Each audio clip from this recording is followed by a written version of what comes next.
नमस्कार, मैं हूं डॉक्टर भारती मक्कड़। आज नवरात्रि स्पेशल एपिसोड में आप सबका स्वागत है। आज के एपिसोड करने का आइडिया मुझे तब आया जब नवरात्रि शुरू होने के बाद से मुझे पेशेंट्स की बहुत सी ऐसी क्वेरीज आने लगी जो कि नवरात्रों से डायरेक्टली रिलेटेड थी। कोई पूछ रहे थे कि क्या हम नवरात्रों में दवा खा सकते हैं, कोई कहना चाहते थे कि नवरात्रों में क्या हम कुट्टू का आटा खा सकते हैं, क्या नवरात्रे रखने से या फास्ट रखने से हमें कोई नुकसान हो सकता है। आपके इन्हीं सवालों से प्रेरित होकर मैंने आज का एपिसोड बनाया है जिसमें मैं कोशिश करूंगी आपकी नवरात्रों से रिलेटेड सभी क्वेरीज का जवाब दे सकूं। आइए शुरू करते हैं।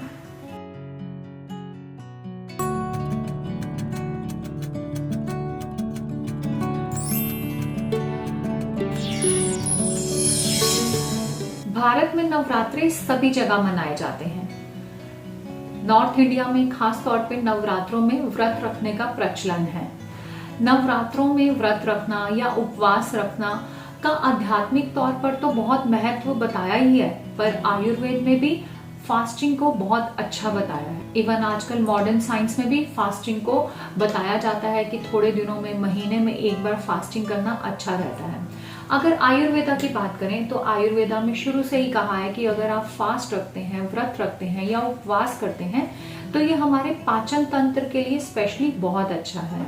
हमारा डाइजेस्टिव सिस्टम जो है अच्छे से काम करता है। आयुर्वेदा के अनुसार हम जो भी खाना खाते हैं उसे पचाने के लिए अग्नि काम करती है, या यूं कह लीजिए जाठराग्नि काम करती है।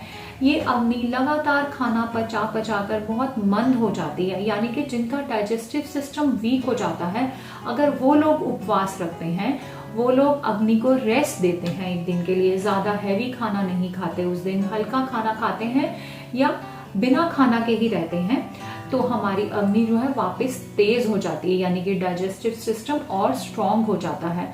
तो उपवास रखना बहुत फायदेमंद बताया है। तो अगर आप भी नवरात्रि के उपवास रखना चाहते हैं और भक्ति के साथ साथ ये जानना चाहते हैं कि किस तरह ये व्रत आपकी हेल्थ के लिए या आपके स्वास्थ्य के लिए भी लाभप्रद हो जाए, तो ये एपिसोड अंत तक जरूर देखें। सबसे पहले जो आमतौर पर सबसे कॉमन और बहुत ही इम्पोर्टेंट सवाल पूछा जाता है, मैं उसका जवाब देना चाहूंगी। मेरे से अक्सर लोग पूछते हैं, सफेद दाग के रोगी फोन करके पूछते हैं कि क्या नवरात्रों में हम दवा कंटिन्यू कर सकते हैं। वो लोग जो नवरात्रे रखें या नहीं रखें, दोनों ही तरह से ये सवाल मेरे से पूछा जाता है, क्योंकि बहुत लोग जो लोग व्रत नहीं भी रखते वो इन दिनों मांस मच्छी का सेवन या प्याज और लहसुन का सेवन नहीं करना चाहते हैं। तो मैं आपको बताना चाहती हूँ कि सफेद दाग के लिए जो प्रायतः हम आम दवाइयाँ यूज करते हैं वो आप नवरात्रों में पूरी तरह यूज कर सकते हैं। अगर आप व्रत रख रहे हैं तो भी उसका सेवन कंटिन्यू कर सकते हैं, इसमें कोई दिक्कत की बात नहीं है।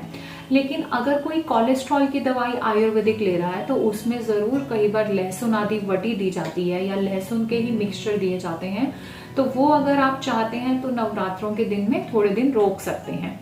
लेकिन बाकी दवाइयाँ, स्पेशली सफेद दाग की या स्किन की दवाइयाँ जो हैं, इनको आप रेगुलरली खा सकते हैं। अब इसके बाद मैं डिस्कस करूंगी उनके लिए जो लोग व्रत रख रहे हैं। तो सबसे पहले हम डिस्कस करेंगे कि ऐसी कौन सी चीजें हैं जो आमतौर पे व्रत में ज्यादा खाई जाती हैं। इसमें नंबर 1 पर है कुट्टू का आटा। कुट्टू का आटा सफेद दाग में या स्किन डिसऑर्डर्स में इस्तेमाल कर सकते हैं, पर इसकी तासीर थोड़ी गर्म होती है, तो स्पेशली जिनकी स्किन में ईचिंग ज्यादा है उनको इसका इस्तेमाल कम मात्रा में करना चाहिए और कोशिश करनी चाहिए कि इसके साथ कोई ठंडी चीज का वो सेवन कर सके। आगे मैं बताऊंगी कि ठंडी चीजें कौन सी हो सकती हैं। सेकंड जो बहुत चीज यूज होती है वो है सामक के चावल या उनका आटा। इसका इस्तेमाल आप सभी लोग कर सकते हैं, इसमें कोई दिक्कत नहीं है। जिसको स्किन का कोई प्रॉब्लम है या सफेद दाग का कोई प्रॉब्लम है तो भी सामक के चावल खाए जा सकते हैं। नेक्स्ट जो चीज आती है वो है साबूदाना। साबूदाना का उपयोग भी किया जा सकता है। इसके बाद जो ज्यादा मात्रा में यूज होता है वो है आलू। आलू भी सफेद दाग के रोगी खा सकते हैं, लेकिन एक बात मैं यहाँ मेंशन करना चाहूंगी कि आलू और साबूदाना दो ऐसी चीजें हैं जिसका ग्लाइसेमिक इंडेक्स बहुत ज्यादा है, या जो मतलब आप कह लीजिए कि जिसमें कार्बोहाइड्रेट का कंटेंट जो है वो बहुत ज्यादा है, और जो लोग वजन कम करना चाहते हैं उन्हें इनका सेवन या तो नहीं करना चाहिए या बहुत थोड़ी मात्रा में करना चाहिए। इसके बाद जो नेक्स्ट चीज आती है वो देखती हूँ मैं कि फ्रूट का इस्तेमाल नवरात्रों में बहुत किया जाता है। तो फ्रूट्स जो हैं, फल जो लोग आप खा सकते हैं, आपको पता है कि केला है, चीकू है, सिंघाड़ा है, इसका इस्तेमाल किया जा सकता है, तो इसका इस्तेमाल आप भरपूर मात्रा में कर सकते हैं। दूध और दही, दूध का सेवन तो कर सकते हैं। दूध और नमक में नॉर्मल दिनों की तरह खाने टाइम का ध्यान रखना है, 2 घंटे का गैप होना चाहिए, लेकिन दही का इस्तेमाल आपको बिल्कुल नहीं करना चाहिए। बहुत से लोग व्रत में दही का इस्तेमाल इसलिए करते हैं कि उनको लगता है कि कुट्टू के पकोड़े खा रहे हैं या कुट्टू के आटे का इस्तेमाल कर रहे हैं, जो कि गर्म होता है, तो दही ठंडी होती है। यहाँ मैं बता दूं कि दही की तासीर भी गर्म होती है, तो अगर आप कोई ठंडी चीज इस्तेमाल कर सकते हैं तो आपको खीरे का इस्तेमाल ज्यादा से ज्यादा करना चाहिए। आप सामक के चावल की खीर बना सकते हैं, इसकी भी तासीर ठंडी होती है, इसका इस्तेमाल भी कर सकते हैं। इसके अलावा आपको कोशिश करनी चाहिए कि आप सलाद की मात्रा ज्यादा से ज्यादा लें।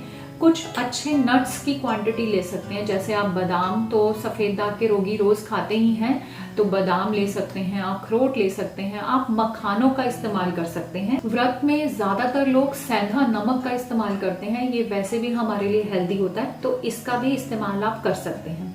अब मैं बात करती हूँ पेय पदार्थों की, यानी कि कौन से लिक्विड ले सकते हैं। यहाँ पे कई बार सफेद दाग के रोगियों को दिक्कत जरूर आती है, क्योंकि छाछ और नींबू के पानी का इस्तेमाल नहीं करना चाहिए, लेकिन आप उसके बदले में नारियल पानी ले सकते हैं। नॉर्मल पानी का इंटेक भी बढ़ा देना चाहिए। आप इसके अलावा खसखस ले सकते हैं, दूध का इस्तेमाल कर सकते हैं, ताकि आपके डाइट में जो है लिक्विड क्वांटिटी ज्यादा रहे। आप कोशिश करें कि इन दिनों चाय का इस्तेमाल कम से कम करें या ना करें, बल्कि उसकी जगह ग्रीन टी का इस्तेमाल करें। इस तरह से मैनेज करते हुए आप आसानी से व्रत रख सकते हैं। लेकिन अगर आप अपने व्रत को हेल्दी बनाना चाहते हैं तो कुछ बातें जो मैं अब बता रही हूँ उसका ध्यान जरूर रखें। इसमें नंबर 1 पर है, आप तला हुआ ना खाएं। ज्यादातर लोग मैं देखती हूँ कि व्रत में पकोड़े, पूरी ये सब खाते हैं। आप कोशिश करके इसकी ऑल्टरनेट चीजें खाइए। आप व्रत में व्रत का आटा इस्तेमाल करके उसकी रोटी बनाकर खाइए, जिसमें तेल का इस्तेमाल कम से कम हो।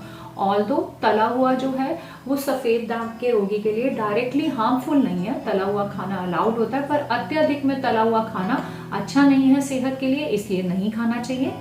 आप हाइड्रेटेड रहें यानी कि ज्यादा से ज्यादा पानी या पेय पदार्थों का इस्तेमाल करें। इसका भी ध्यान व्रत में जरूर रखना चाहिए। नेक्स्ट चीज, जो आप पैकेट वाले फूड लेते हैं व्रत में, कई लोग मैं देखती हूँ पैकेट खा रहे होते हैं, चिप्स का पैकेट, ये नहीं करें। अगर आप चिप्स खाना भी चाहते हैं तो घर पर आलू के चिप्स खुद बनाकर जरूर इस्तेमाल में ला सकते हैं। इसके अलावा एक चीज और, आयुर्वेद में बताया है कि व्रत का मतलब है हल्का खाना, यानी कि भोजन को कम मात्रा में ग्रहण करना या उसकी मात्रा थोड़े टाइम के लिए निषेध कर देना, मतलब ना लेना। पर आजकल लोग क्या है कि या तो सारा दिन खाते हैं व्रत में, अगर आप इस तरह का व्रत रखते हैं तो वो हेल्दी नहीं है। और कई बार मैं देखती हूँ कि लोग एक ही बार खा रहे होते हैं लेकिन बहुत ज्यादा पेट भर कर खाते हैं, ये भी नहीं करना चाहिए। अगर आप व्रत में चाहते हैं कि आप हेल्दी लाइफस्टाइल को फॉलो करें और जो आप व्रत रख रहे हैं वो आध्यात्मिक के साथ साथ शारीरिक तौर पर भी आपके लिए लाभप्रद हो, तो आपको व्रत के दिनों में पेट भर के खाना नहीं खाना चाहिए। आप हल्का भोजन करें और पेट भरकर ना खाएं, तभी आपको व्रत रखने का या उपवास रखने का पूरा फायदा मिल सकता है। आशा करती हूँ आज का एपिसोड आपको अच्छा लगा। अगर मैंने व्रत से रिलेटेड कोई चीज मिस कर दी है तो आप प्लीज कमेंट बॉक्स में मेरे से पूछ सकते हैं, मैं उसका जवाब जरूर दूंगी। नवरात्रि की आप सबको शुभकामनाएं।